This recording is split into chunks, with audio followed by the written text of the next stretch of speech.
Kuwait തീപിടുത്തത്തിൽ പരിക്കേറ്റവർക്ക് മികച്ച ചികിത്സയാണ് ലഭ്യമാക്കുന്നത് എന്ന് വിദേശകാര്യ സഹമന്ത്രി കീർത്തിവർദ്ധൻ സിംഗ് പറഞ്ഞു. വളരെ വേഗം സുഖം പ്രാപിച്ച് അവർക്ക് ആശുപത്രി വിടാനാകുമെന്നും അദ്ദേഹം പ്രതീക്ഷ പ്രകടിപ്പിച്ചു.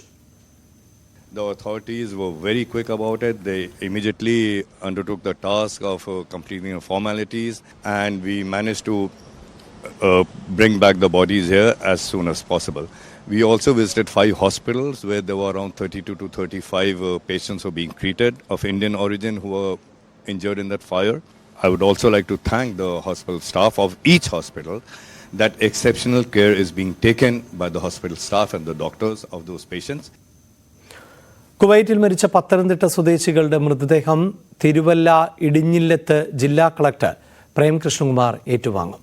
പത്തനംതിട്ട വാഴമുട്ടം സ്വദേശി മുരളീധരൻ നായരുടെ മൃതദേഹം ഇന്ന് സംസ്കരിക്കും. മറ്റ് 4 പേരുടെയും മൃതദേഹം മോർച്ചറിയിലേക്കാണ് മാറ്റുന്നത്. കൊല്ലം ശൂരനാട് സ്വദേശി ഷമീർ ഉമറുദ്ദീൻ്റെ ഖബറടക്കവും ഇന്ന് നടക്കും. ലൂക്കോസ് വടക്കോട്ട്, സാജൻ ജോർജ്, സുമേഷ് പിള്ള, സുന്ദരൻ എന്നിവരുടെ സംസ്കാര ചടങ്ങുകൾ അടുത്ത ദിവസങ്ങളിൽ നടക്കും. മലപ്പുറം കൂട്ടായി സ്വദേശി നൂഹിൻ്റെ മൃതദേഹം ഇന്ന് കൂട്ടായി റാത്തിപ്പള്ളിയിൽ ഖബറടക്കും. വാർത്തയുടെ വിശദാംശങ്ങളും